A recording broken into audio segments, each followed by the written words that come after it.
My name is Paul Holtz. I'm the staff architect and the co-director of the Grants Division at the Mass Historical Commission, and we appreciate your interest in our program.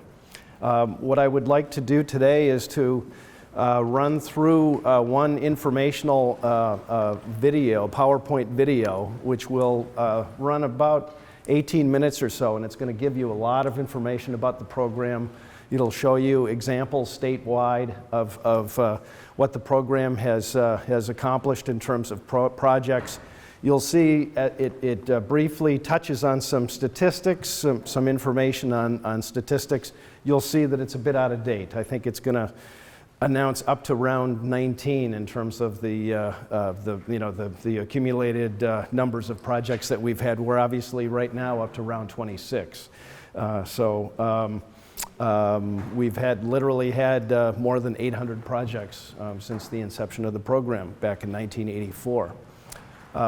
Before I start up the first of the PowerPoints, I would like to briefly go around the room, and if you could just identify who you are and without getting into detail, just the potential name of the building or project that you have in mind. Would you mind starting? Did you say stand up? No, just, yeah, if you could just... Chesterfield. Everyone had a chance to gather a set of materials and to sign in. It would be appreciated if, yep. I have it, but I was going to wait until the end. Oh. Make sure they all got it. All right, yep. Sure. Now, everything that's on that table is available online, and what a lot of people have told us is that it works well to have a printed set and then to work, to download the electronic version to input the information, then you can print it off. But to have a printed set of instructions, at least, I think people find very helpful. So I'm going to start off by running this informational video first. Massachusetts Historical Commission, or MHC, Secretary of the Commonwealth William Francis Galvin, Chairman. The MHC is dedicated to preserving our cultural heritage through protecting our historical resources, those local landmarks that contribute to sense of place of our cities and towns. Collectively, these resources distinguish the unique character of the Commonwealth and make it a special place to live. The Massachusetts Preservation Projects Fund, or MPPF, was initiated as a state-funded brick and mortar program for these designated historic properties, landscapes, and sites listed in the State Register of Historic Places. The program had immediate impact. The first 5 years of MPPF saw the successful implementation of over 130 grant-assisted projects across the state. Its successful track record continues today. Funds available from MPPF may be used to restore, rehabilitate, and document historic and archaeological resources owned by municipalities or nonprofit organizations. True to its initial mandate, the program remains one of the few sources of funding for visible brick and mortar building projects. MPPF grants assist in projects across a broad spectrum of property types and community landmarks, ranging from fire stations, town halls, and libraries, to cemeteries, lighthouses, military forts, and industrial sites. One notable municipal project was Northbridge Town Hall. As part of a grant-assisted project scope, the building received much-needed window restorations. The windows were removed from the building. Glass was reglazed, while window frames were repaired and painted. Window specialists installed interior storm windows to increase energy efficiency. Reinstallation of the fully restored and painted windows made a dramatic improvement to the town hall's facade. A similar window restoration project took place at Fairhaven High School in Fairhaven. The historic leaded glass windows in the entrance lobbies and auditorium also required restoration and repair. Like Northbridge, the windows were removed, restored, and reinstalled. The successful completion of this work corrected vulnerabilities in the building's envelope. Historic cultural resources in nonprofit and public ownership frequently suffer deferred maintenance, incompatible usage, and may even be threatened by demolition. Many of these sites have also undergone inappropriate alterations and poor restoration work that threaten historical and architectural integrity. Some elements may even be beyond repair. The exterior architectural elements of the Provincetown Public Library were in extreme disrepair to the extent that they actually needed to be removed. The building received 2 MPPF grants to fully restore its facades. MPPF-assisted project work included the exterior restoration of the front facade and projecting pavilion. The decorative wood elements of the facade were replicated and fabricated off-sites. After reinstallation, the facades were repaired and painted. The reintroduction of these distinctive features transforms the facade and restored the library to its original glory. These threats affect resources of varying degrees of significance. MPPF awards funds to these diversely significant sites accordingly. St. Paul's Episcopal Church in Malden, significant on the local level, required masonry repointing on its front facade. Masonry restoration included repointing, repair, and even rebuilding cast stone elements of the stonework facade. This church is given the same consideration as Trinity Church, a National Historic Landmark, which requested funds for the restoration of a historic triptych window. Both restorations were completed with assistance from MPPF. Any site listed in the State Register of Historic Places is eligible for funding. MPPF assistance ensures that work done on historic resources complies with strict preservation standards. By providing assistance to historic resources through MPPF, the Commission hopes to ensure their continued use and integrity.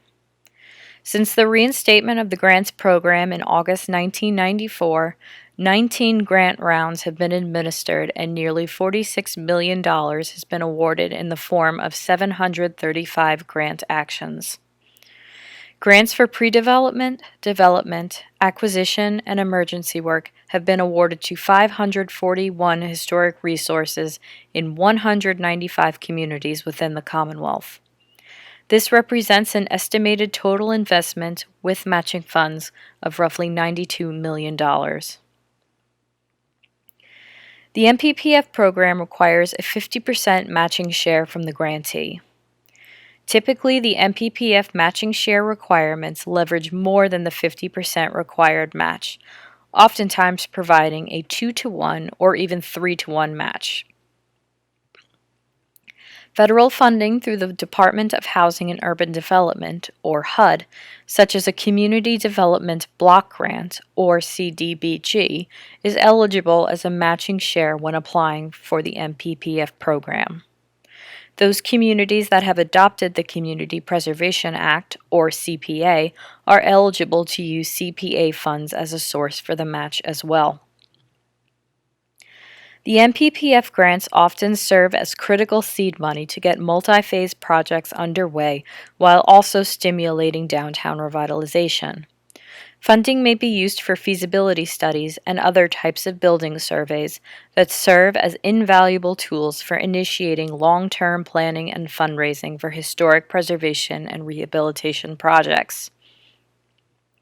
The Center for the Arts in Natick, for example, was awarded an MPPF grant for an adaptive reuse plan and feasibility study for the old Natick Central Fire Station.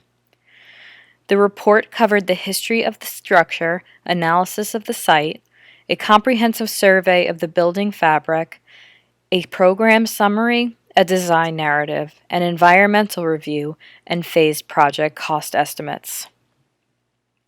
1 year later, the Center for the Arts was awarded an MPPF development grant to address the recommended improvements to the front facade, including masonry repointing, reconstruction of the original arched doors, and window repairs.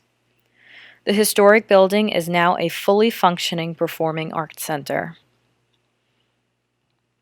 MPPF grants can be the pivotal first step to rehabilitating a building.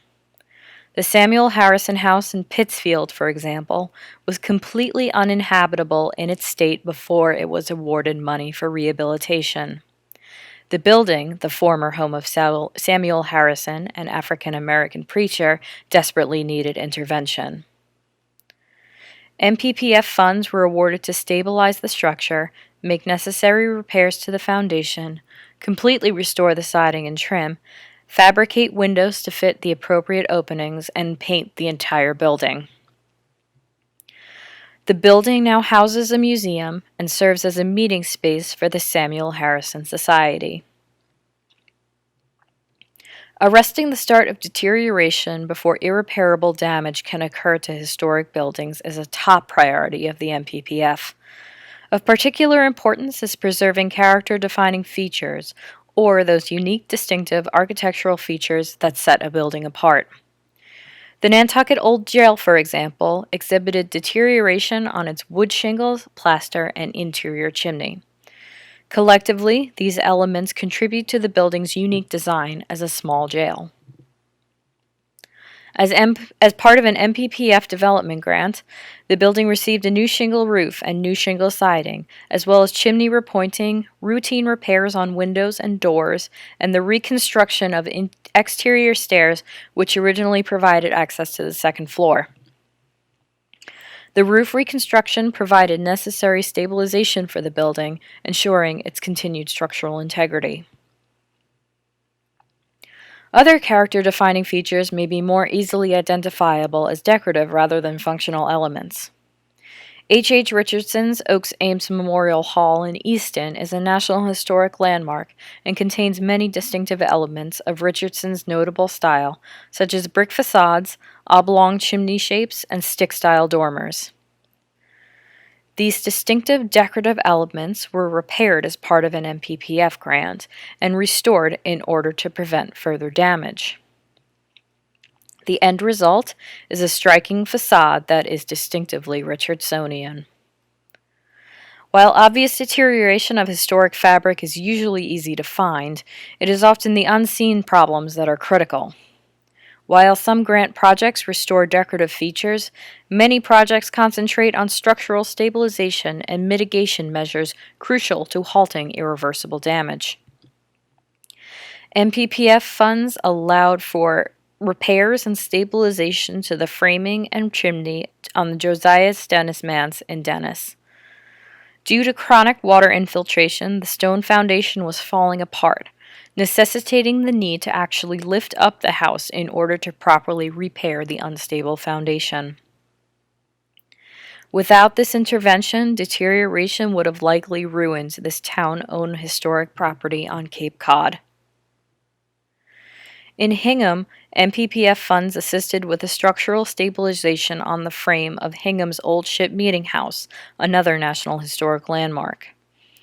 These repairs included the reinforcement of timber beams in the attic to prevent further structural deficiencies.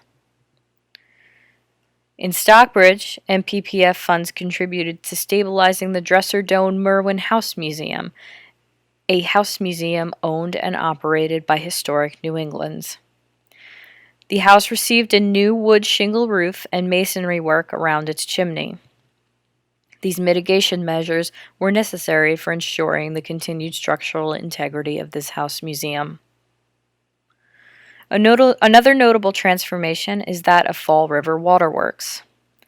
MPPF funds contributed to an overall construction project of $1.1 million that included a pre-development study, as well as masonry repointing, the reinforcement of the roof framing, and window restoration. This industrial site highlights the diversity of building use and historical sites represented by MPPF grantees. MPPF pre-development funds are awarded to conduct studies necessary for future development or the protection of a property. These studies are often the first step towards protection. Projects like the Mount Everett Academy and South Egremont Village School and Fort Sewell and Earthen Fort in Marblehead were successful in documenting the historical evolution of the sites with conditions assessments, feasibility studies for accessibility, and treatment plans which formed preservation strategies for the future. Fort Sewell's report also included the development of an interpretive plan for the reopening of the fort to the public. MPPF development funding constitutes the largest portion of program-assisted projects, including stabilization, protection, rehabilitation, and restoration efforts. Although the majority of development projects concern the exterior fabric, several projects have been completed on interior decorative elements. The John B. Goff House in Boylston received funding to completely restore and reconstruct the interior finishes within the library and the library octagon addition. Historical photographs were used as a guide to accurately and completely replicate missing historical features. As a result of this restoration, the completed spaces aid with interpretive measures and serve the building occupants with historically accurate utilitarian space. Development funding may also be used for often overlooked cultural landscapes such as historic cemeteries. Over time, gravestones, monuments, and tombs become damaged and need repair to protect their historic integrity. In Marblehead, MPPF funds assisted with a project scope that included the repair and resetting of several grave markers that exhibited immediate need for repair. At the First Church Burying Ground in Templeton, MPPF funds were used to repair 3 granite tombs. The historic tombs were constructed circa 1800 and required stabilization measures to halt further damage. In addition to gravestones, character-defining elements such as entry gates, landscape features, and walls are vulnerable to deterioration and damage from the elements or ground settlement or even vandalism. In Brookfield, MPPF funds assisted with the masonry restoration of the 1873 granite arch to Brookfield Cemetery. An additional MPPF grant went to the restoration of the iron gates. These 2 projects helped preserve the striking entry gate of the Brookfield Cemetery. As a cultural landscape, Salem's common fence faces many of the same threats like historic cemeteries. Broken, rusted, and vandalized, the fence was missing several sections. MPPF funds have assisted with 2 phases of restoration of the entire fence so far, repairing broken sections, restoring the iron, and fabricating missing elements.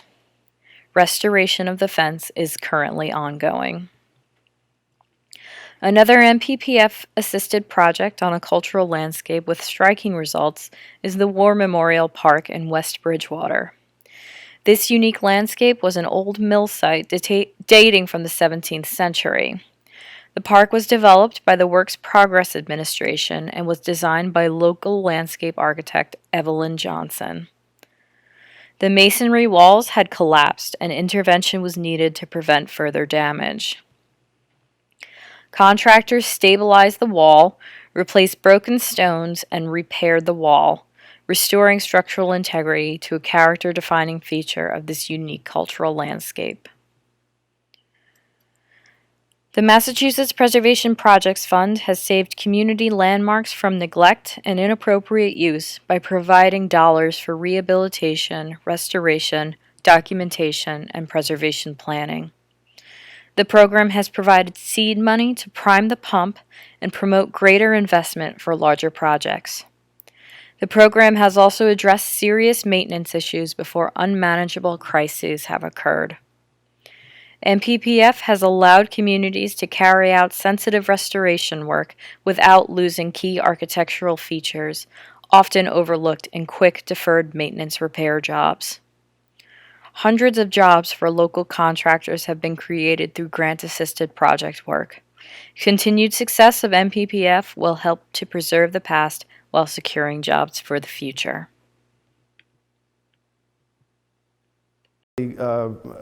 initial video pointed out, our program is available only to nonprofit organizations, registered nonprofit organizations, and the test for that will be the 501c3 status through the Internal Revenue Service. You must actually have that process of becoming IRS recognized completed and provide us with documentation of that if you're a nonprofit organization. Otherwise, cities and towns are also eligible to be applying. All of the historic resources that would be the subject of an application through the MPPF program must be currently listed in the State Register of Historic Places. That would include anything on the National Register, whether it's an historic district or an individually listed property on the National Register. If it's a National Register district, it must be a contributing building to the historic district. Otherwise, local historic districts are also included in the State Register, and contributing buildings in local historic districts are also eligible to apply. Yes? Mm-hmm. How long does the property have to be on the listed register? As long as it's on it, it doesn't matter how long it's been on it. But yeah, the process needs to be completed. And if there's any question as to whether or not your particular property is included in the State Register currently, you can reach out to your local historic commission. And if you are unable to get the answer that way, you can call our office, and we will very quickly be able to determine that for you. There is an online database which I will get into. This is an example of what you will see if you go to our website. MACRIS is the acronym for our online database. It's set up for all of the cities and towns in the state, and if you plug in the name and address to a particular property, it will provide you with any information on that property, whether it's an historic inventory form. It'll also confirm for you the status on the State Register, if it's in fact been included in the State Register. It's not enough that your property has been inventoried. If there's an historic inventory form prepared for your property, that was just the very first step. The actual listing, the National or State Register listing process, takes that initial information from the nomination or from the inventory process and will take it much further to establish the actual listing. If you find that your property isn't in fact on the State Register and you want to pursue a future listing, you can also contact our office and talk with our National Register Director, Betsy Friedberg, and she can help you to get that process started. The process of listing can take upwards of a couple of years. However, if you are specifically looking at your ultimate goal is to be able to consider an MPPF application, we can streamline that process to a certain extent, and we can talk to you about that. But the vast majority of applications, the listing has been completed, and you know, we'll need that property to actually already be on the State Register. The types of projects that we fund, there are three types. We do pre-development studies, we do emergency acquisitions, and we also will get involved with development projects. Probably 90% of our projects are development projects or bricks and mortar projects. Pre-development projects, it's not uncommon for a pre-development project to actually lead into a follow-up request to our program for development projects. There is no set limit on how many times you apply to the MPPF program. We do take into consideration as part of the application process each cycle, the number of, total amount of MPPF assistance that you've received since the beginning of the program. So that is taken into consideration. We also take into consideration how long ago those funds were received. If it was back in the 1980s when the program was initiated, will be looked at much differently than if you've received funding the last 2 or 3 years in a row. But there is no limit, so If you've been fortunate enough to receive funding in the past, you already then have a preservation restriction in place, which is a required component of the program. So that actually will make a follow-up request substantially easier. I would say that the preservation restriction, all of the work associated with that portion of an application probably represents maybe a quarter of the application process. So it will make it easier. Development projects, well, first of all, I'll start at the top. Pre-development projects typically cover historic structures reports, conditions assessments, and feasibility studies. Development projects cover a wide range of things, as you could see from that video. Any type of exterior stabilization, preservation, rehabilitation, and restoration. Eligible interior work typically is very limited. The vast majority of our projects address exterior stabilization. Interior work, an example in the video was a restoration of a space where there was historic documentation to support the work that was done. That could be in the form of fragmentary evidence, historic paint color analysis dictating exactly what paint colors were, and typically it would be supported by historic photos that might show key information in terms of how a room might have been laid out. What we will not consider eligible would be any type of rehabilitation work. An example of that would be a town hall where they're looking to make the ground floor operate more efficiently, and they may be removing and adding minor partitions in order to improve the functionality of the building. Though that would certainly be considered rehabilitation and would not be eligible under our program. Again, any interior work that would be considered under our program would need to be based very specifically on documented historic evidence. So that's a very high standard to meet. Emergency acquisitions, we don't see many of those, but those would be situations where perhaps you're the developer of last resort, where a property has been sadly neglected over time, and there are just no other answers as to other than acquisition, and we can and get involved in that case. Pre-development projects, this is some examples. The Oaks Ames Memorial Hall in Easton, we worked on a study just a few years back.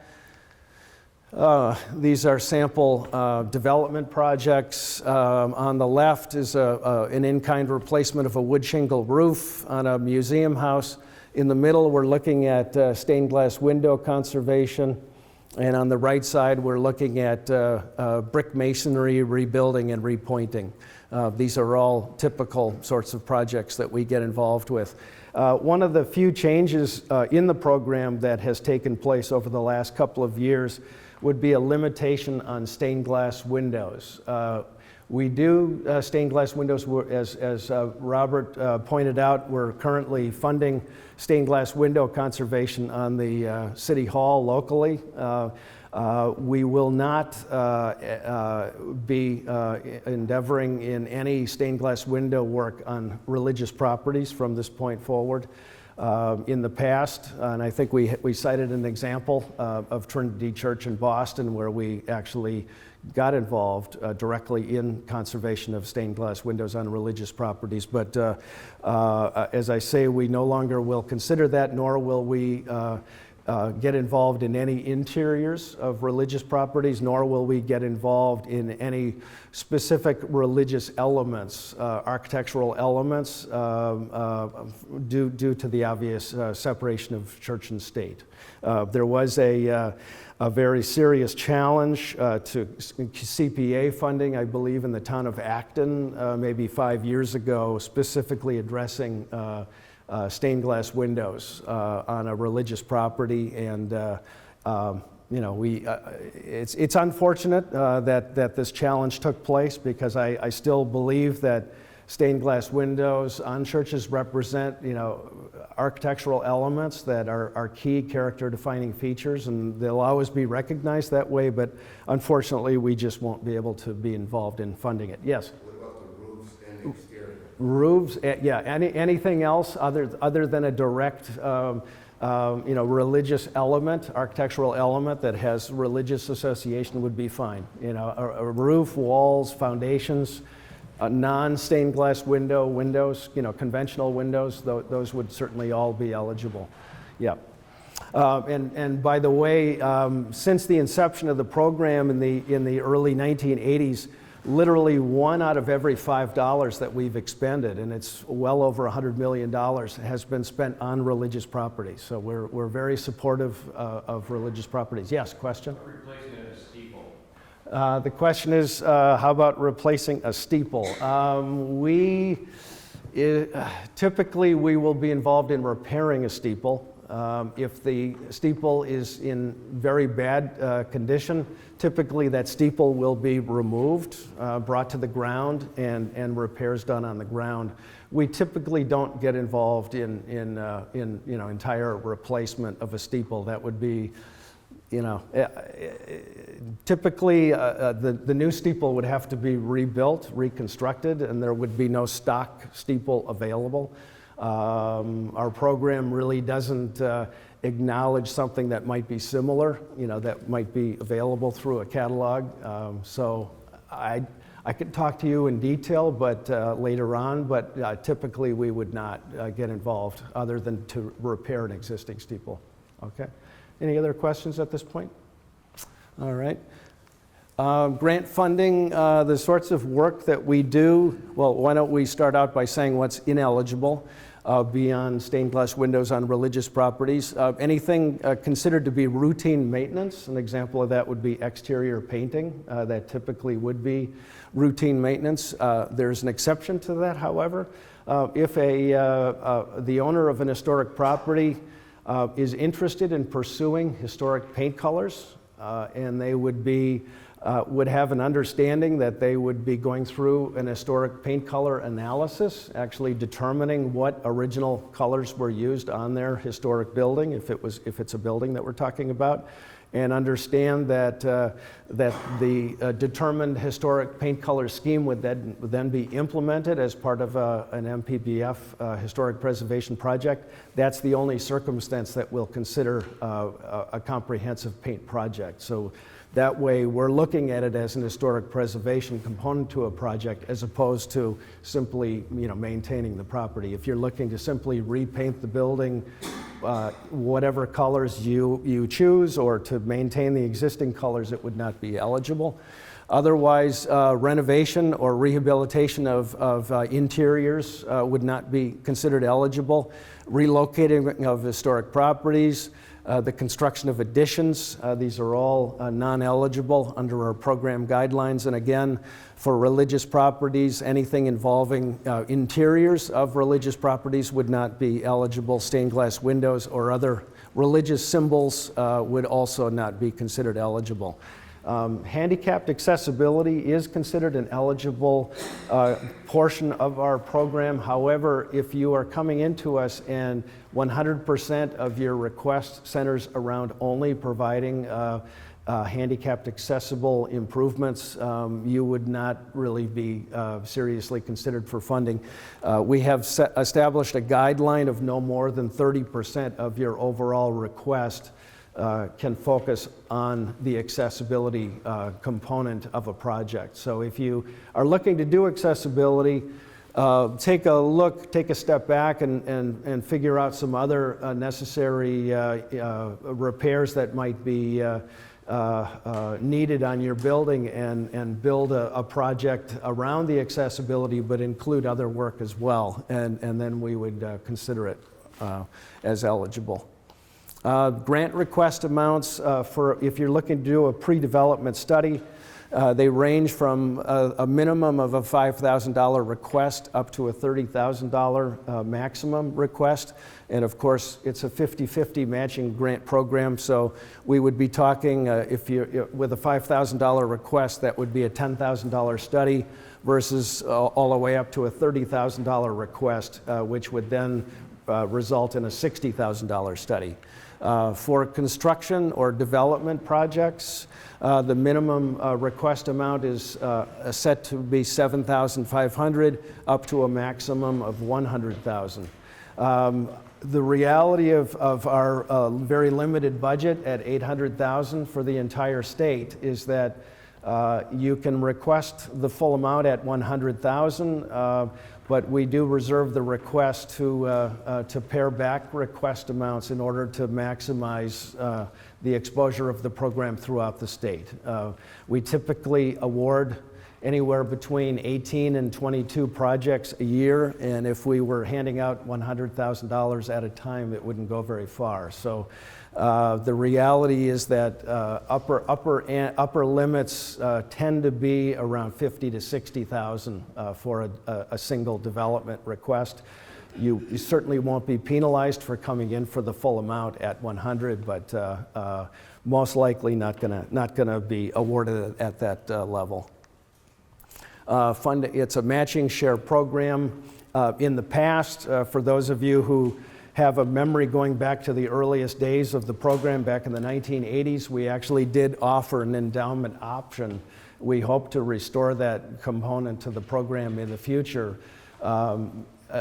It really wasn't an option for municipalities, but for the nonprofit organizations, if there was a willingness to create newly established endowment accounts that would be made available for building maintenance, the state would recognize that and provide better than a 50-50 grant. In other words, we would cover up to 3/4 of the cost of construction on the assumption that that endowment account was established. Now that endowment account, the principal of that endowment account was not touchable, only the interest from that endowment was to be made available for the ongoing building maintenance. This was really, meant as a kind of a seed, setting the idea in place for nonprofits to start thinking in terms of future long-term planning for their buildings. As you can imagine, if you have a principal in an endowment and it's making 0.1% of interest, it's not going to be generating a lot of interest today. But back when this program was going on, interest rates were at a different level. Preservation restriction, all grant awardees are required to enter into a preservation restriction agreement. A copy of the actual agreement, the standard agreement form, is in your application. And we do ask that you become familiar with it, and obviously, if you're unsure or not clear on exactly what's involved, we can help you to reach out to some previously funded projects and get a sense as to what the ongoing relationship might have been for other organizations where we hold perpetual preservation restrictions, or perhaps we can answer some questions, direct questions that you might have. For construction funded or development projects, the term for the restriction is in perpetuity. And that's a given. No matter what the size of the grant, you will be required to sign a perpetual agreement, so that if you then approach us, as I pointed out before, if you come in for a follow-up grant several years later, that restriction is already in place, and being a perpetual restriction, there'll be no need to change that in any way. For pre-development projects, if you are coming in to do a study, the restriction is the same type of restriction. However, it is for a set period of years, depending on the size of the grant. If you're coming in for under $15,000, it would be for a 5-year period of time. If you're coming in between $15,000 and up to the maximum $30,000 request, then a 10-year preservation restriction is imposed.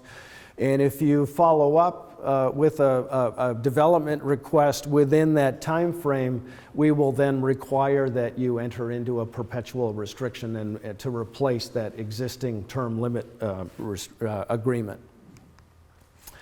Project evaluation, we've identified the selection criteria, exactly what the process will be for the MH staff to evaluate your applications. I'll just quickly run down a few of the items. Level of significance, we ask you to identify how your building is part of the state or national register of historic places, to identify that for us. All buildings, when they're included in the state or national register, are done so at a level of significance, whether it's of local, state, or national significance.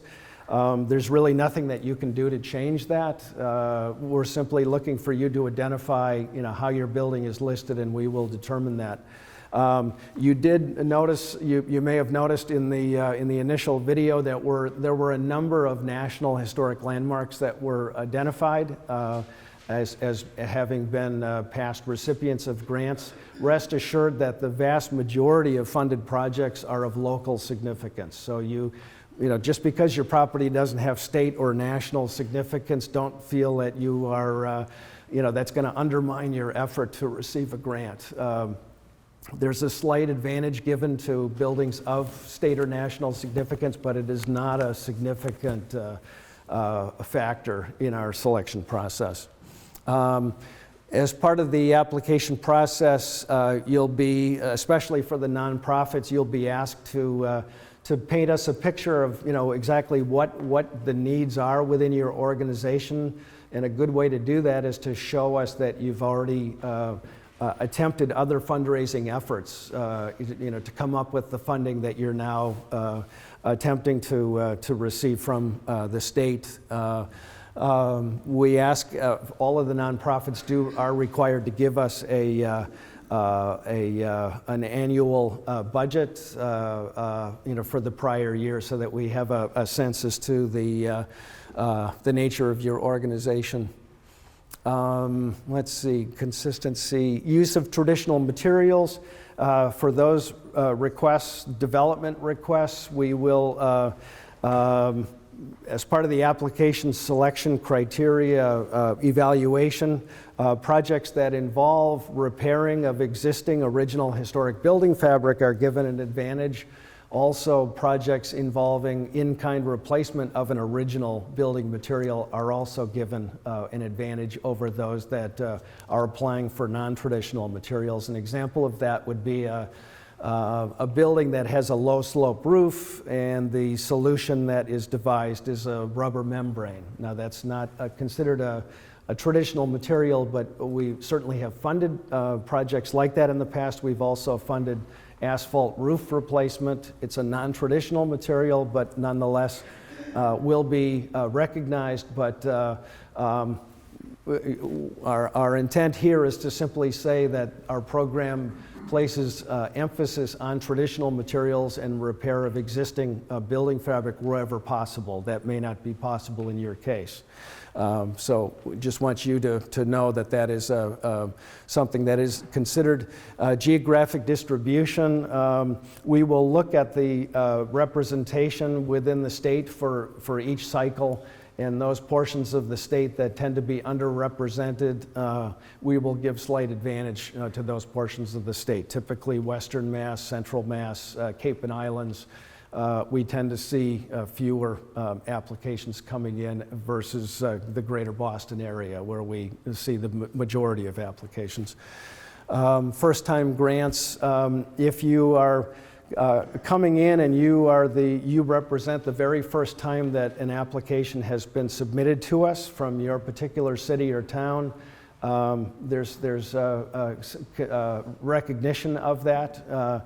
Just as there is recognition if you're the first time applying for your organization. If your organization or building has not received funding in the past, that will also be taken into consideration. Okay, the application, when you submit an application to us, There is no online, there's no ability to submit an application online to us. You need to actually provide us with a printed copy with live signatures, and we request that you use blue ink so that it's obvious that we're looking at live signatures. There's no requirement for multiple application copies. Just one live copy of the application will be necessary. Photographs, we ask that you provide us with a flash drive that includes digital photos, providing us an overall view of your building. You don't need to provide us with a flash drive of your entire application. We're simply looking for some key overall building photos to be included in that flash drive. Starting at the very beginning of the application, it's, most of this is pretty straightforward. The name of the property, the historic name if you're aware of it, the level of significance or how the building is included in the state or national register, identify that for us. We're also looking for a property use statement. If your property is used as a town hall, identify that. If it's a religious property, a church, identify that it's in religious use, but also take it a step further and establish what other nonprofit organizations might be using it, for regular meetings. We find that very helpful, to have an understanding that there are other entities that that are benefiting from the use of your building. We also ask you to identify any accessibility issues that you're aware of, handicapped accessibility issues on your building. If your building is fully accessible, let us know that. If you have any future plans to do accessibility work, also let us know that. We certainly aren't going to require that your project involve handicapped accessibility. Although the building code, depending on the size of your project or prior projects that you've done in the past, it is possible that the building code may impose handicapped accessibility as part of your project, but the Mass Historic Commission will not require it. Documentation. If you're coming in for development funding, you really can't submit too many photos. I can't overemphasize that. We really need to have a very good visual representation, not only of the building and the portions of the building that you would be specifically applying for through the MPPF program, but there also is in the technical section, which is section 4, a requirement that you provide us or have your architects provide us with a survey of the current conditions, and that's primarily photos of each of the sides of the building or elevations, as well as a very, very brief statement concerning the various exterior building elements. There is a section relating to the building survey in the instructions, and so if you are looking to give your architect guidance as to how in-depth this survey should be, you can point out the instruction portion of the application, and that will give them a sense as to how detailed it will be. We're happy to answer any questions that your architect might have. In addition to providing the building survey, the architects are also going to be asked as part of the Section 4 to provide outline plans and specifications that describe the nature of the work to be done as part of this MPPF project. Outline plans and specifications are not fully developed construction documents. What they're doing is they're providing us with enough detail to give us a strong sense as to whether or not your project represents a good historic preservation project that meets good historic preservation guidelines. And again, if your architect is unclear as to how developed the plans and specifications need to be, they can contact us, the Grants Division, and we can very quickly describe just exactly how detailed they need to be. So in terms of getting back to the application process, Photos, 4x6 photos are fine. There's no need to provide us with 8x10 photos other than a one overall building photo that's 8x10. We ask that you provide a copy of an already existing historic inventory form, and you can either get that off of the online database that I showed you, or you can get that through your local historic commission. They maintain historic inventory forms at the local level for all of the typically for all listed buildings. There are also inventory forms. And we also maintain those same forms in our office. So if you are not getting the necessary information through your local historic commission, you can always reach out to our office as well. We do ask you to go through and give us a Google Maps set of directions to get to your property, to get from our office in Boston to wherever your property is, as well as a map showing us that, the directions. Application, as part of the application process, you'll be identifying yourselves as the applicant. If you're a nonprofit organization, what that nonprofit organization is. If the ownership of the property is different than the application, then the entity of the applicant, we will need to have the owner's consent to this application process. You will also need to provide us with the names of project participants, the local project coordinator, which I mentioned before. That will be the primary contact between the MHC and your project. So someone within your organization will need to be specifically identified in that capacity. You'll also need to identify in your application who your project architect is.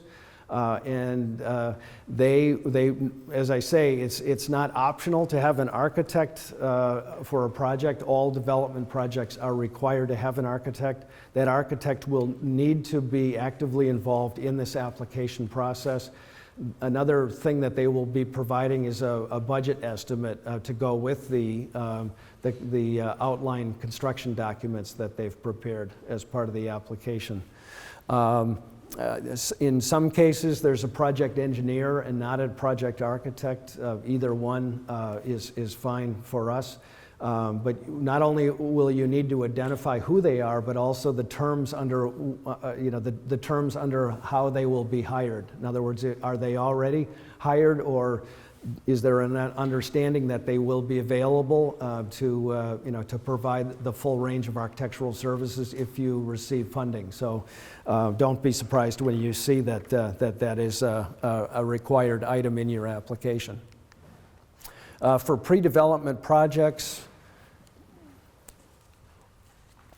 in this case, the cost of the architectural services is actually considered to be eligible under the MPPF program guidelines, since you're will be hiring a team of professionals, perhaps an architectural historian, an architect, an engineer. Those are the typical professionals that would be involved in a team to undertake a study. In that case, we're actually providing funding for their services, but for all development projects, you will be required to hire that professional, but that will not be considered a reimbursable expense under our program guidelines. That's an expense that you're bearing as an applicant. Only for pre-developments, we don't want you to already start reaching out to potential architects or engineers to be doing your study. It's confusing because the majority of you are considering development projects, and here I'm talking about that the architect's fees are eligible. But again, in this image is focusing only on pre-development projects. Otherwise, the hiring of the architect is at your hand.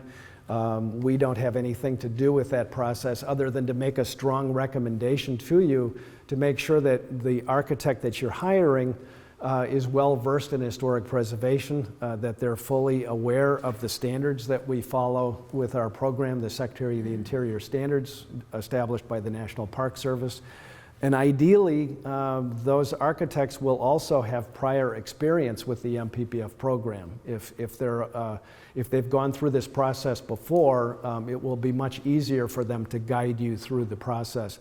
But again, since we're not paying for their services for development requests, the process or the circumstances under which you hire them is entirely up to you.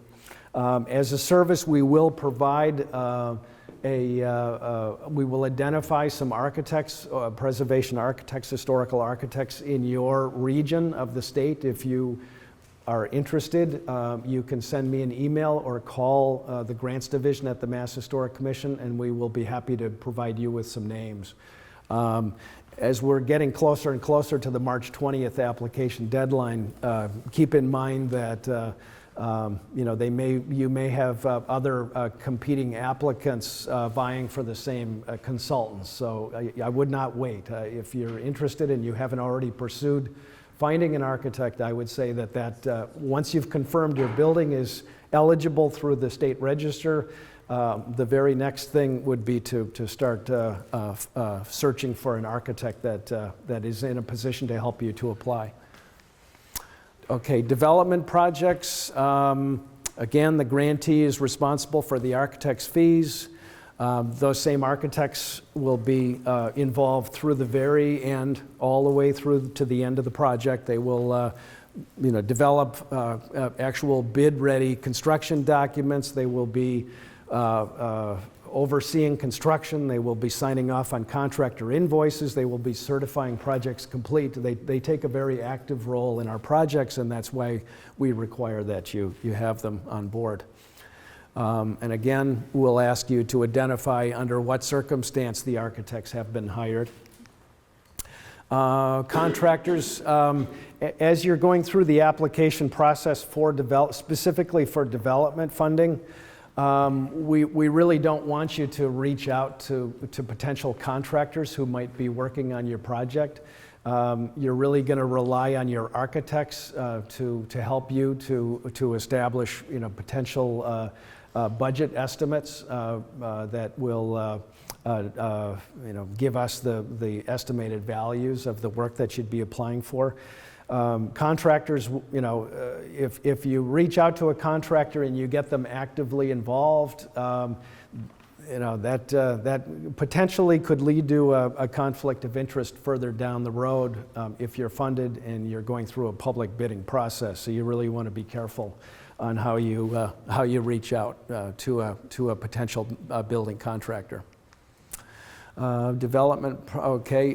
For municipalities, again, the selection of the building contractor, once an award is made and construction documents are approved and projects are ready to go through the public bidding process.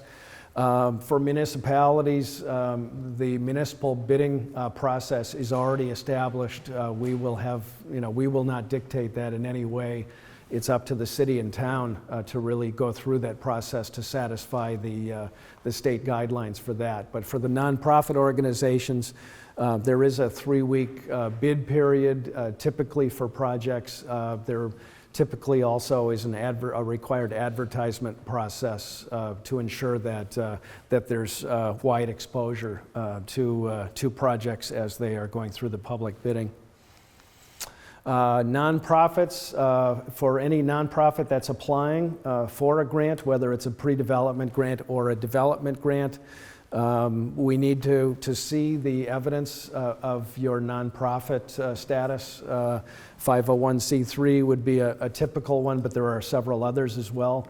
I will point out that for religious properties, not all religious properties have 501c3 IRS status. There's also an equivalent state nonprofit status. ST2, I believe, is the form or the type of status that churches within Massachusetts very often will have. And so, if you're concerned that you have the ST2 but you don't have the IRS 501c3, we will be satisfied with either one. But that is not the case for non-religious properties. We really will need to have the 501c3, the IRS recognized 501c3 determination letter. Again, for the nonprofits, we'll be looking for a copy of your operating budget from the past year. If there are any existing endowment accounts in place, to identify what those accounts are and the types of restrictions that are placed on those endowments. There's also a form to fill out. It's called a W-9 form. It's included in the application. We ask everyone to fill it out. What it is a request, and I believe we have an image of it. It's a request for to become a state vendor, so that if you're successful in receiving funding, we have all of the necessary information to apply on your behalf to become a state vendor, which then allows you to receive state funding. So that is only asked of the nonprofit organizations. For the cities and towns, that is not necessary, because cities and towns already have vendor codes through the state. Project authorization. For anyone applying, whether it's a municipality or a nonprofit organization, we need to see exactly who is being provided with authorization for the project, who will have signature authority for the application, for the potential state contracts, for the signing of the preservation restriction, for the signing of construction contracts with a general contractor. These all need to happen based on the authorization information that you provide us. And so we've provided you with forms to fill out, and within your organizations you'll need to have this process happen. For preservation restriction agreements, if you represent a nonprofit organization, we will call out that you'll need to identify not only one signer for the preservation restriction, but two signers. And typically that would be the president of the nonprofit as well as one of the other officers. But for the cities and towns, we still only require just the one signature. That typically would be made by either the chairman of the Board of Selectmen, by the mayor if in the case of a city, or by the town manager, and that would be specific to your town. Yes, question? Is there a place where we can find out what exactly having the preservation restriction means to the property? What it would mean? Yeah, the question is there a way to find out what a preservation restriction would mean for your specific property? If you look in the application, there is the standard preservation restriction agreement. That agreement covers the entire property, both interior and exterior in the case of a building. And it basically is applying the Secretary of the Interior standards to be the point for future evaluation of proposed work. The restriction agreement has two primary stipulations. The first is that the building in question is adequately maintained for the duration of the restriction agreement period. If it's a development, that would be in perpetuity. You're responsible to keep up the property. The second stipulation is that if you are proposing any substantial alteration to the property, that you would need to approach us prior to the start of any construction with a detailed description of what that work is that you intend to do. And then we will respond, if we feel it meets good preservation standards, we'll approve it as is. If not, we'll work with you to come up with any necessary changes to make it so that you're maintaining the integrity of your building. We do allow building additions. I can think offhand of at least a dozen building additions that have happened since organizations or cities and towns have received funding. It's not in our way to stand. We don't stand in the way of progress. However, we will ensure that if there is a building addition that's being contemplated, that it's sympathetic to the original building, that it's compatible in scale, in the use of materials, overall configuration. So that's what it comes down to. You'll see with the wording of the preservation restriction that's included in the application instructions, there is a set of guidelines that will help you to understand what we would recognize as a substantial alteration. Anything considered to be routine maintenance, we will not need to hear from you. If you're simply, painting or, doing some very straightforward repairs to your building, it's not going to require us to be involved. But if you're contemplating something more substantial, like any kind of a window replacement, or replacing the roof on your building, or doing roof repairs, or repointing, masonry repointing, carpentry repairs, those are really, would trigger the requirement that you contact us.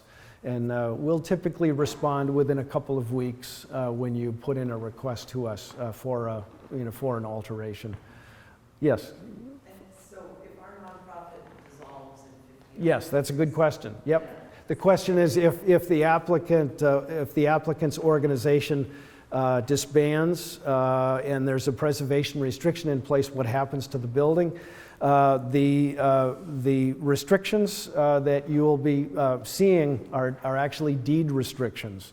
And these restrictions will be recorded and become part of the deed to the property, so they will revert over to any number of future owners, an indefinite number. So if the property changes hands once, it goes with the property. If it changes hands 10 times, it continues to be associated and connected with that property. And any title search, during any of those future transactions will uncover it and identify it as a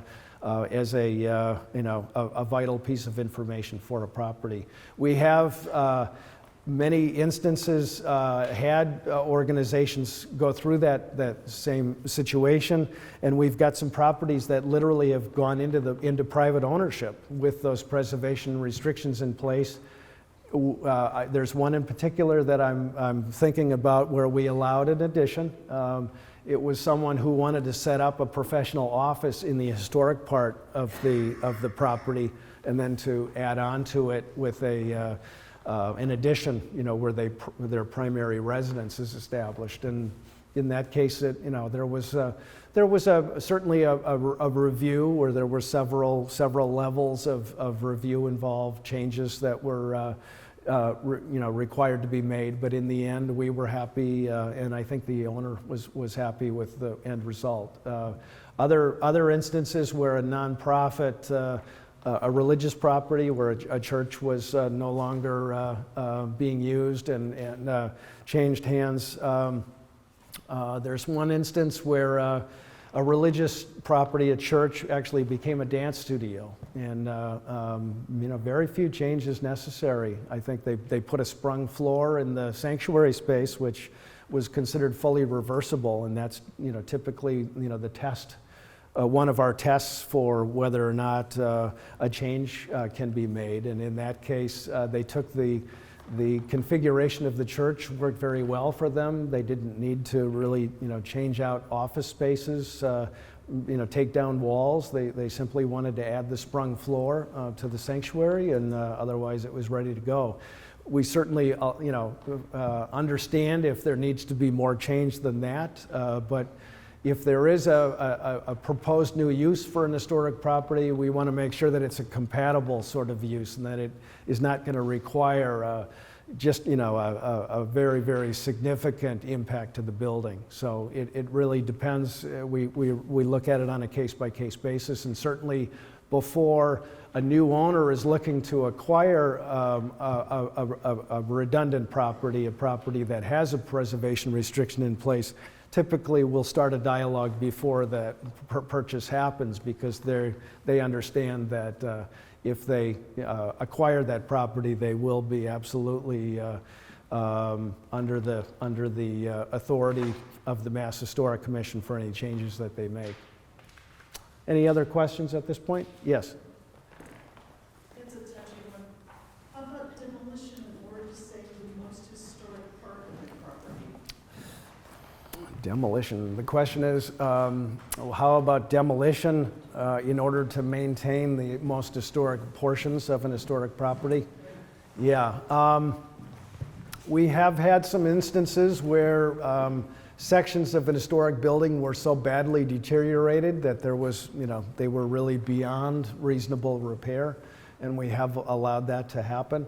Typically, that would happen before we would be involved. Now, if we are involved and there's a preservation restriction in place, we're going to certainly want to make absolutely sure that that is beyond repair. And so I guess you could in a way apply that to an instance like a window situation where you want to replace a window.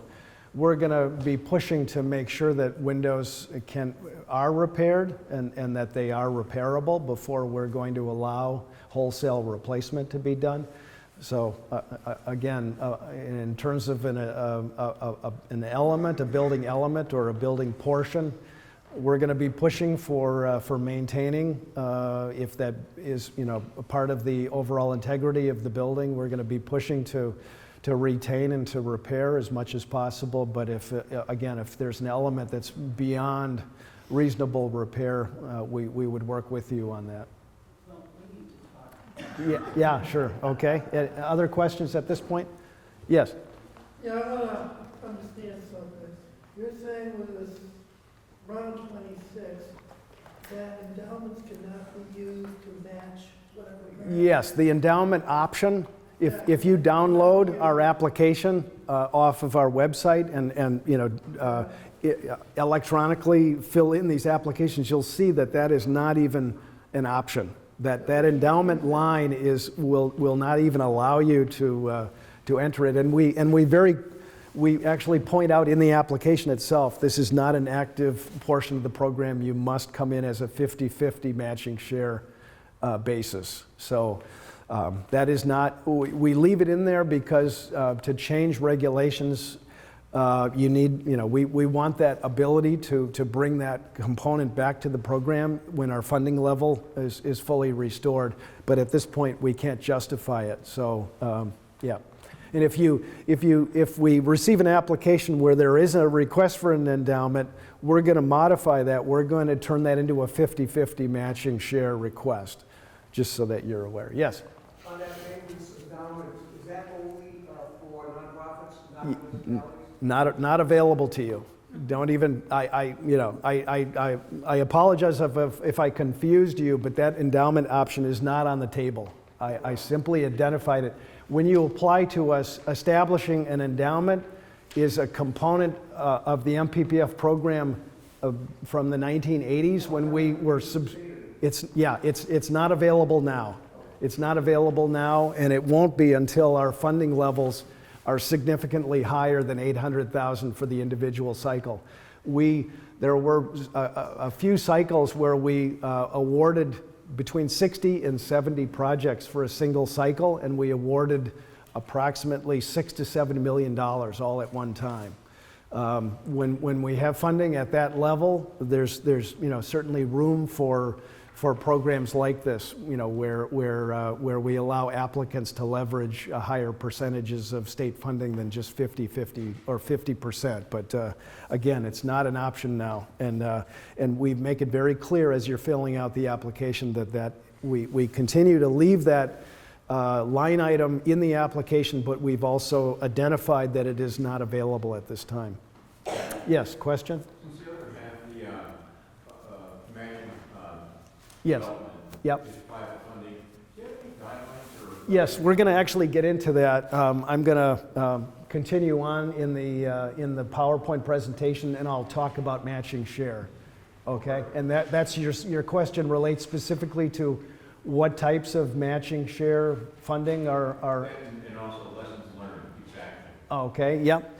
All right. We've gotten past the preservation restriction agreement. And again, everything that I've gone through in this PowerPoint is part of the application process. So I'm highlighting, but as you go through the actual application instructions, everything here will be repeated and elaborated on. All right. One thing that I do want to point out first is that in terms of matching share and authorizations for preservation restrictions, for those of you representing cities and towns, Very typically, there will be the requirement that a town meeting process finalize CPA funding, for example, if you are looking to rely on CPA as your matching share. It's not enough to have the recommendations of a community preservation committee. You need to actually have those recommendations turned into actual town meeting voted authorizations. And it is only in that instance that we will acknowledge it as a matching share. So we've identified in the application that you will have all the way up until 3 weeks prior to the award date, which I believe was June 10th. So you'll have up to 21 days before that to provide us with follow-up information. If you're dependent on a town meeting vote to provide us with either the authorization to sign the preservation restriction or for any type of funding through your community, CPA is just one example. It's imperative that you determine the timing for your town meeting within your community and make sure that it's even going to be a possibility to apply for this particular cycle. If you find that your town meeting isn't even happening until the last week in May, it's just not going to be possible to be applying for this particular cycle. So that's June June 10th? 10th is the award date. You've got all the way up until 3 weeks prior to June 10th. And for those of you who have not applied through the MPPF program before, I will just say that the process that we follow is to log in all of the applications and to immediately review every application that comes in. This is the very first week after the March 20th date. We will review them all for completeness. And there actually is in the application on the next, the W-9 form is the last page, but the second to last page, there is a checklist. And we will actually use this checklist and identify any missing items. And again, we're evaluating only for completeness. At this early stage, we're not evaluating for quality, only to be able to be in a position to tell you these are the items that are missing. So we will go through, do this checklist review the first week after we receive your application. Then we will reach out to all of the applicants. Anyone that has submitted out an application will be responding to you in writing and either acknowledging that all of your items are included, there's nothing missing, or we will provide you with this checklist and identify the elements or the items that aren't there. And then we will give you another 2 weeks. Actually, I believe it's 3 weeks. We'll give you 3 more weeks to provide us with additional information to satisfy those missing items. Now, the majority of what's missing, you'll need to get it to us within that 3-week time frame. But if it comes down to a matching share situation or an authorization through your town meeting, you'll have even more time all the way up until 3 weeks prior to June 10th. We're giving you a reprieve, a second chance if you've missed some items, but you will need to get us the materials within 3 weeks after you receive this letter in order for us to consider that additional information. Okay, getting back to the matching share. Let's see. This, actually, I'll just take this in order. In terms of the preservation restriction agreement, you will need to seek out an attorney and to have the attorney provide us with a legal opinion as to the viability of whether or not your organization can enter into a preservation restriction agreement. If it is viable, then you will actually sign a letter of intent or have the authorized individual within your organizations. Yes? These legal options strictly are for municipalities, correct? What you're going through right now? Yep, actually this applies to both nonprofits and municipalities. Yep, anyone that is considering applying for the program, there will be the preservation restriction requirement necessary. And so if it's a city or town, they'll have a town council to reach out to. If you're a nonprofit applying, you'll actually need to reach out to an attorney. If you have an attorney within your organization, that's fine, but you will need to have a legal opinion provided by an attorney and they will actually be providing us with the key information, a copy of the deed to the property, a copy of any site plan, any boundary maps for the property, a plot survey, a plot plan, and they will also provide us with a copy of the town assessor's map, and that's something that typically can be gotten online from any city or town website. So even as a nonprofit, you can go to your city or town website and you'll be able to get an assessor's map that will identify your property, display your property. Support letters, there's one required support letter as part of our application process, and that would be from your local historic commission. So we would ask that you reach out and share a copy of your application with your local historic commission and get them to provide a letter of support addressed to us. Yes? What if you don't have one? There are 2 or 3 instances throughout the entire state of more than almost 330 cities and towns. There's 2 or 3 towns that don't have an active historic commission. In that case, we will work with you to find an alternative, a local historic society or some other local historic group, and have them provide us with the same type of information. So. We are the historical. All right, so you'd be applying? Okay, then that's not a problem. If you're applying as the local historic commission, you're applying as the town, because the local historic commissions are appointed by the cities and towns. So you'd be applying as the town. We're the historical society. Well, then I'm saying you need a letter from the local historic commission. But there isn't one. There isn't one. Okay, and you're the historic society. Well, we'll figure out another organization, okay? We'll work with you on that. Yeah, all right, you're a rarity. Yeah. Okay. Beyond the local historic commission letter of support, we encourage you to reach out to any others that might have interest in your property and be in a position to also write you a letter of support. There's no requirement beyond the historic commission, but we acknowledge any and all letters of support. Whether, if you're a religious property, that would be a logical thing to reach out to some of the nonprofits that you allow to use spaces on a weekly or monthly basis.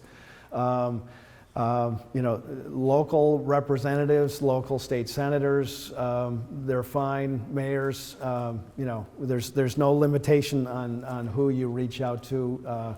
The only one that we're going to identify on this checklist is the local historic commission. If you don't have their support letter, we're going to tell you that you haven't provided it. Assurance of compliance, that is the authorized signatory is going to simply sign this, and it's going to run through some of the major requirements for the program. I won't go through all of those now. The scope of work, as part of the grant request, we're going to ask you to briefly summarize exactly what is the nature of the project you're coming in for. If it's a pre-development study, you'll be identifying that, or if it's a development project, you're going to give us a very brief overview of what's involved. But the more detailed information will actually be in the section 4, which is the technical section.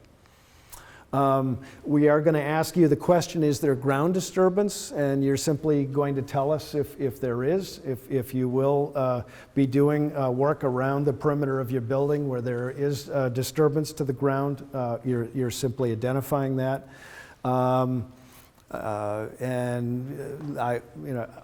rare instances, there is the potential that there could be an archaeology component to your project, but the vast majority of times there's ground disturbance and there is no need for any sort of archaeological consideration. Pre-development projects, you're going to be establishing a cost estimate, and that can be somewhat tricky if you're coming in to do a study and you have no idea how much a study costs.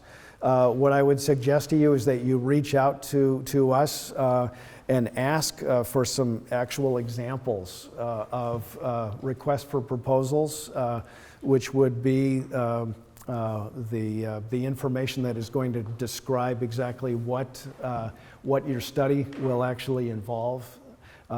By providing you with actual examples, you will see what the fees were, what the estimated value was, and what the range of products that were generated as per that fee. So I think it'll give you a sense as to what the potential value is for your study based on the examples that we can provide you. We'll typically give you 2 or 3 examples from various building types, whether it's a town hall or a museum house, some other type of building, and we'll try to match you up with some examples that are comparable to your buildings.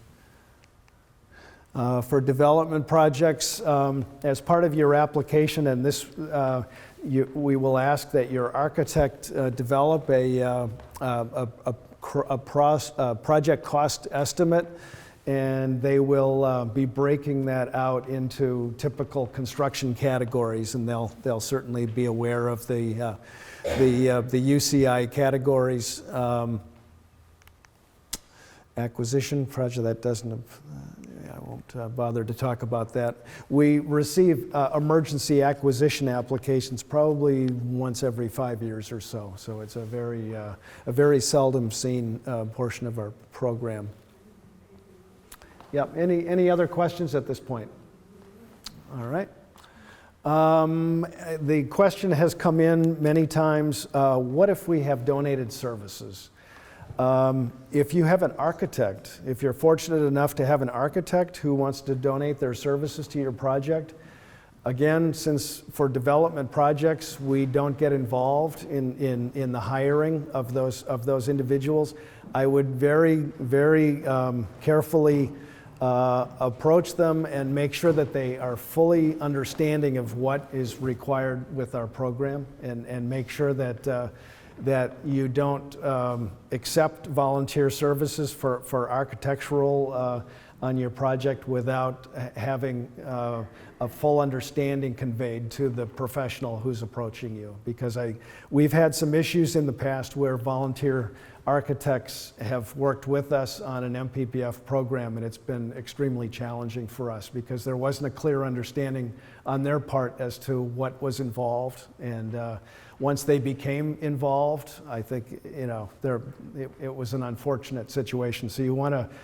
share the full amount, all of the information in the application to them so that they can be fully aware of what's entailed before you come to agreement on whether they're to be involved.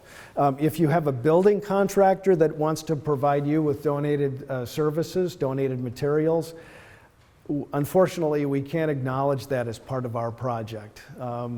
That's not to say that you can't accept them, as long as if there's a preservation restriction in place already, and someone approaches you and you want to do some work, have some work done with either donated materials or donated services, as long as the individuals are qualified and you're using materials that are compatible with the building, we would have no problem with that.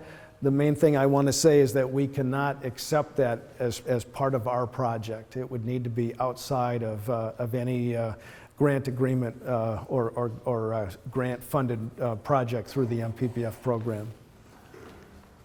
The matching share, again, everyone must come in as a 50-50 matching share. On a 50-50 matching share basis, there's no endowment option to be exercised as part of this round. Here's an example of a budget. We have, as of a few years back, we have added an additional line item pertaining to cash flow. If you're coming in under a 50-50 matching share basis for construction funding, not only do you need to show us that you have your 50% matching share in place, but we also will require on at least a temporary basis that you can show us an additional 25% And the reason for that is that we are a reimbursable program. Once you receive funding from us, we don't simply give you a check. We make you work for it. You will actually need to expend your full matching share first, and then come into us for the first half of your grant. And so I think you can imagine, as contractors are hired, they will be invoicing probably on a weekly basis, and you're going to need to keep paying, having your architect certify payments and continue paying for their services on a very regular basis. So there's going to be some downtime, some delay in coming in for reimbursement. So you're going to need to cover that period of time, and that's why we've established that additional line item of 25% to cover cash flow during those key weeks and months during the course of your construction. So if you're a municipality, for municipalities, that cash flow is typically not an issue. There are other accounts that can be borrowed against. If you're a nonprofit organization, it can be a little more challenging. It's not uncommon for floating lines of credit to be in place and used to cover that temporary cash flow. As long as we have a letter from your bank attesting to the terms for the line of credit, that'll be fine. Yes? What if you come under cost or past your allotted amount that you have to invest? I'm sorry, what? What if you come under cost or under cost? Oh, if you come under, that's a good question.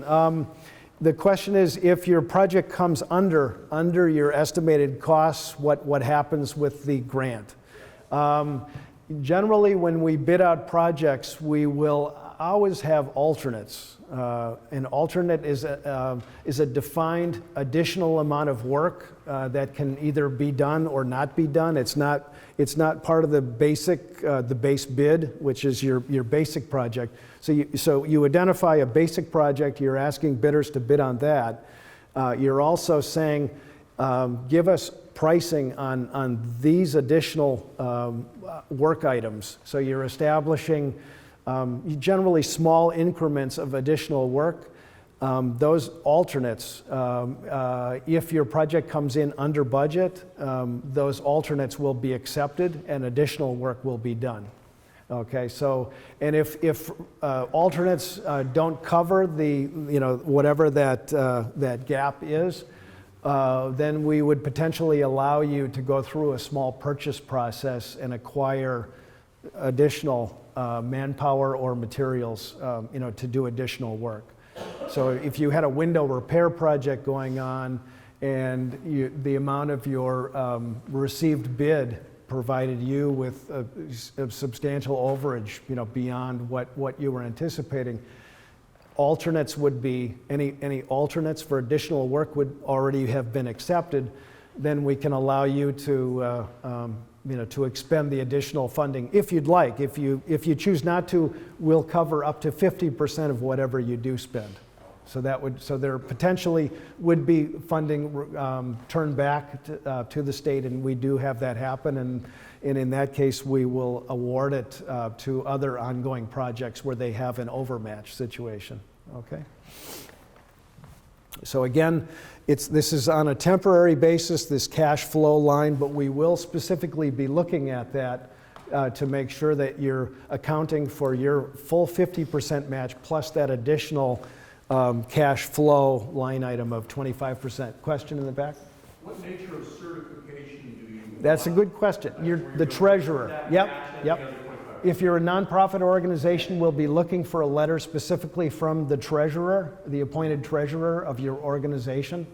If you're a town, a city or town, we'll be looking from the local authority given signature authority. So the town manager, the chairman of the board of selectmen, we're not looking for bank accounts.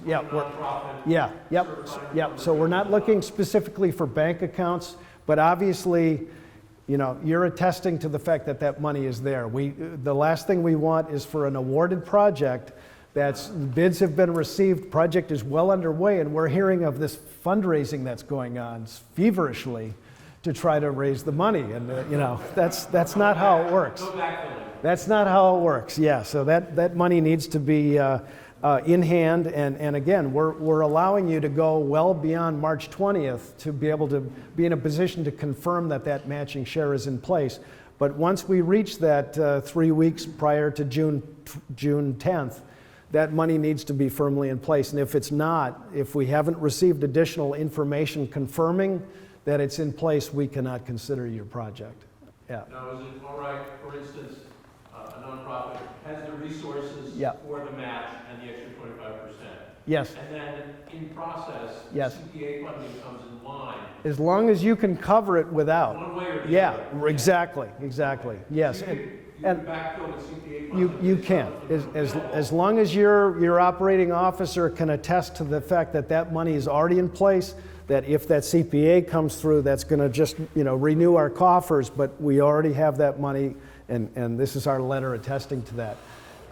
Getting down to individual pledges, if your nonprofit organization has received pledged donations, it's not enough to acknowledge those pledges. Those need to be collected pledges. You need to actually have funds in your account. And when we are hearing from your treasurer, we are expecting that treasurer is telling us this is hard money, hard cash that's already in our account. This is not uncollected pledges that we expect are coming next week. We need to have it in place. Now, there is an exception to that.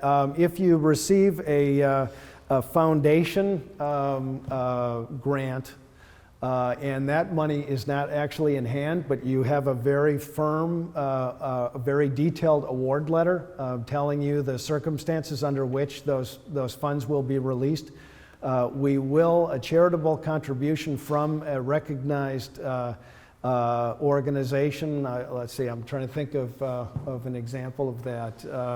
There are a couple of large foundations within Boston that frequently give out grants, and we absolutely acknowledge them. But an individual pledge letter is certainly not gonna work.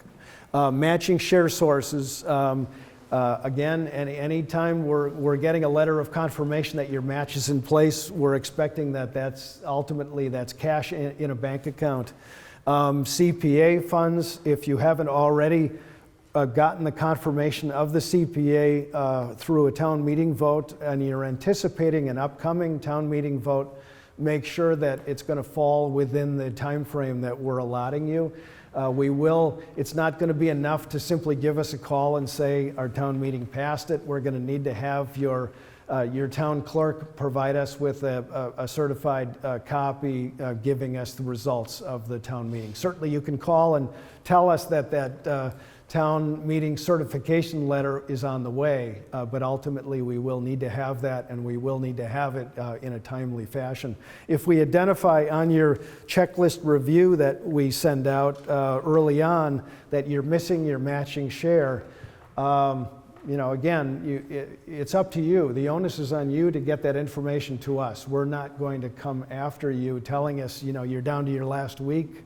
Please share that information with us. If we haven't received it by that deadline, your application, unfortunately, will no longer be under consideration. Yes? And once again, please, that deadline is June 10th. June 10th is the award date. And if you back 3 weeks, so I keep referring to 3 weeks before, May 18th, that's exactly right. So we literally need to have that confirmation of the town meeting vote no later than May 18th in order for us to give you full consideration. Yes?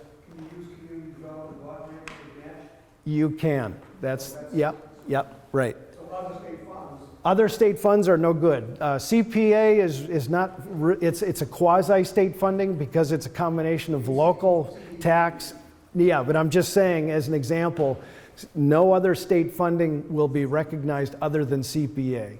When it comes to federal, we will acknowledge any type of federal funding can be used as a match. But again, we're going to need to see the details of what that funding was and the terms under which it's going to be released to make sure that it's viable for this project. So any type of federal funding is fine. The only type of state funding that we will acknowledge is CPA. So no other state funds will be recognized. Unfortunately, in-kind services or volunteer time, we also cannot acknowledge. Not, I got into the description of donated services or materials on the level of a building contractor, but that also relates to the time that it may take to prepare a grant application, or the time that might be going into becoming a local project coordinator. None of these, we cannot recognize any of those as being eligible under the program. And that also applies to a pre-development request. None of that time can be acknowledged as part of the eligible expense. Okay, and here again, there's the date of May 18th. So, and not only is it the cities and towns that have up until May 18th, that applies also to the nonprofits. So if you are desperately, trying to line up the matching share, you have literally up until May 18th to get those pledges to materialize and to turn into hard cash, so that your operating officer or treasurer can be in a position to say, yes, we have that 50-50 matching share in place, and here is where that additional 25% cash flow funding will also be ready and in place for the project. Procurement requirements, simply if you're a city or town, you're identifying that you understand that the municipal bidding guidelines by the state will be in effect. If you are a nonprofit organization and coming in for development funding, then you'd be going through a competitive bid situation where you would be advertising and accepting the lowest qualified bidder. Let's see, what else do we have here? Financial need. This is just talking about, I will touch on the fact that in the past, we've seen on occasion situations where an applicant will have come into us and they will have already benefited from an investment tax credit, either through the state of Massachusetts or through the federal government. The Mass Historic Commission actually oversees both of those programs. If your organization has benefited from an investment tax credit in the past, either at a state or federal level, our program is intended for nonprofit organizations that don't have the ability to accept tax incentives. And so we would ask that if you, and we do have you identify if you have benefited from tax credits in the past or if you intend to in the future.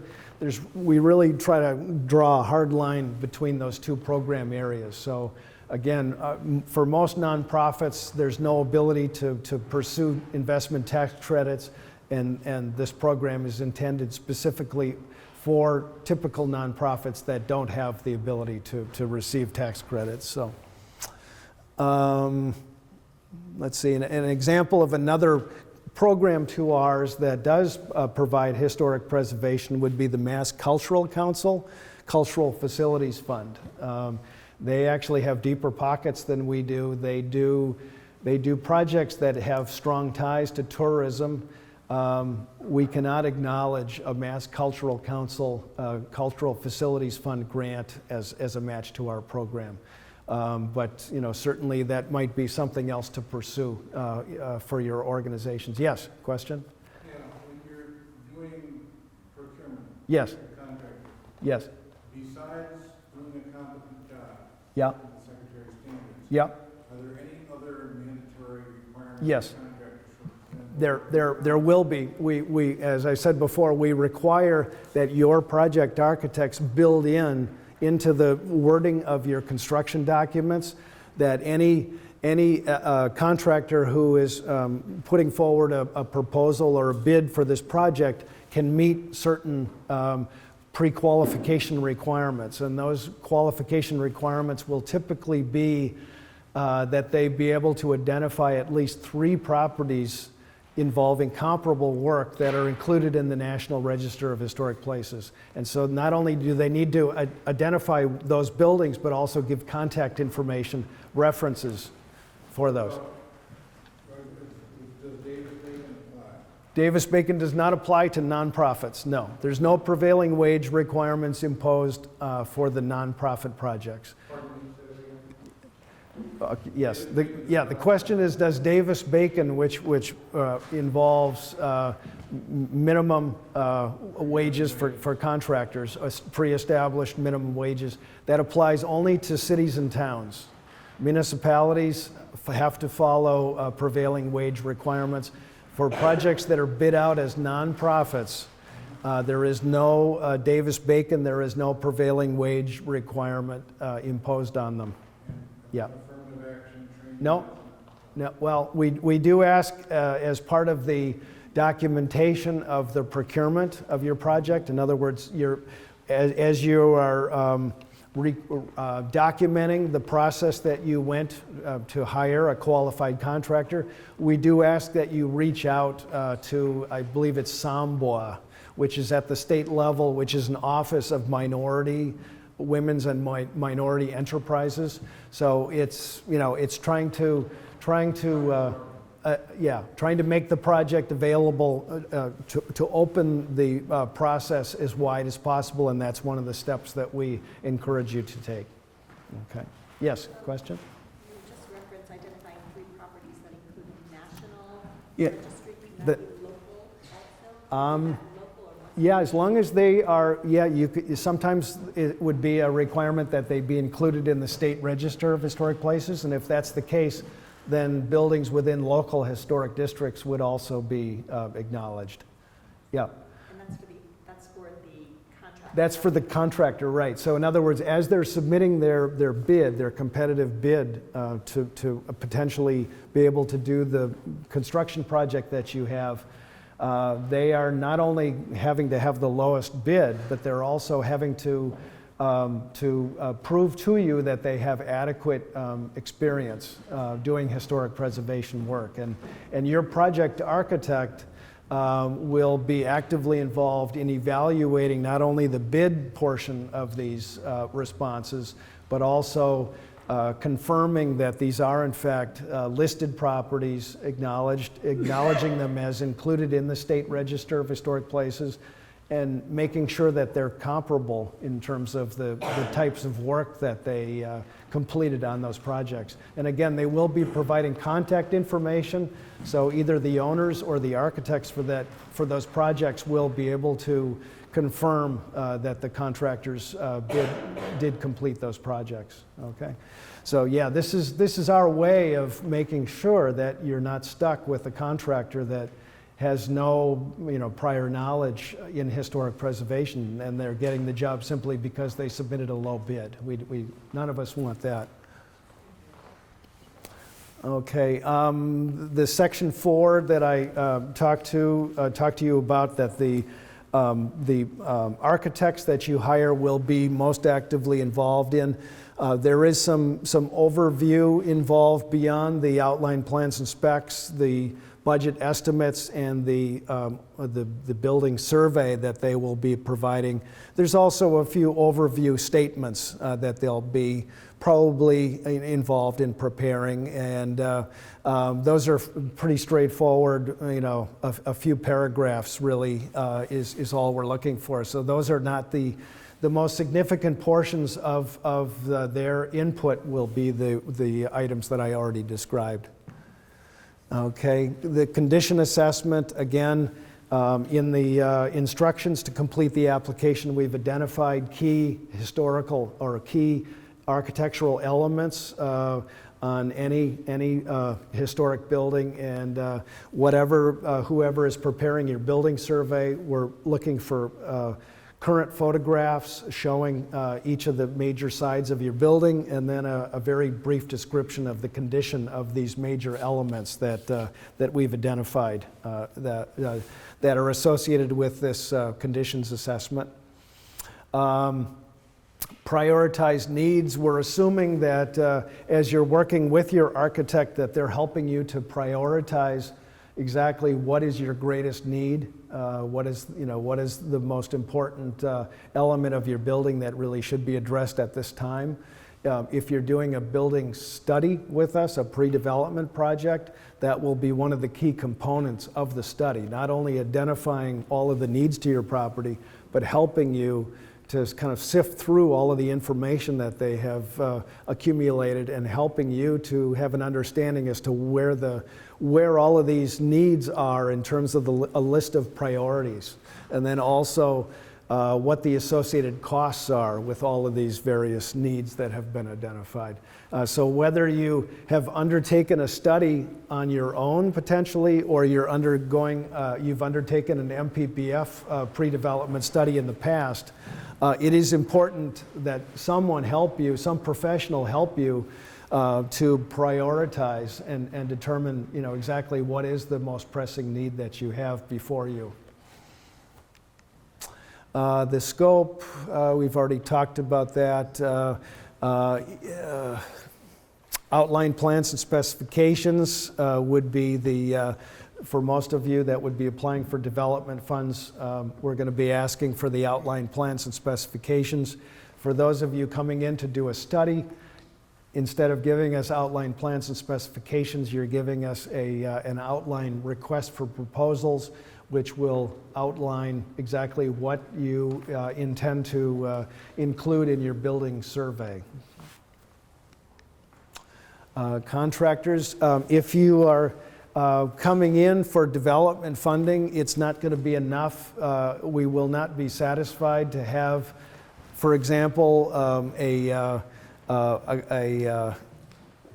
artist studio. If you're looking to do stained glass windows and you're not a religious property, it's not enough to give us a detailed proposal from your conservator, from your stained glass conservator. We actually will, in spite of the fact that these are professionals that obviously know what they're doing, we still need that outside independent entity to guide us all through the project. So in the case of a stained glass project, there are former stained glass conservators out there, or stained glass consultants that would be providing that information to us, and so that you would not be getting a technical bid estimate directly from the stained glass studio itself.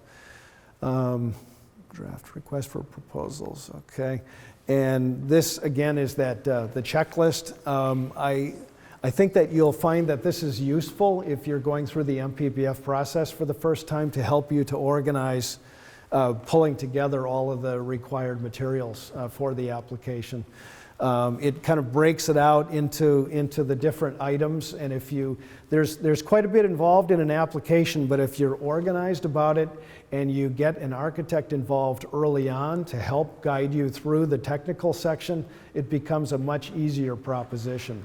And again, if it's at all possible, seek out an architect or a preservation consultant who has prior experience with the MPPF program, which will make it even easier.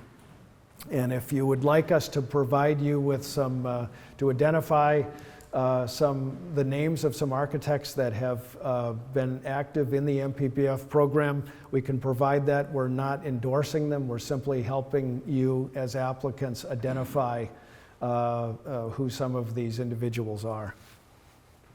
And that's about it, other than any other questions that you might have. Yes? Mm-hmm. With the stained glass restrictions, what about stained glass on sash windows? Is that also? Yeah, no stained glass of any kind.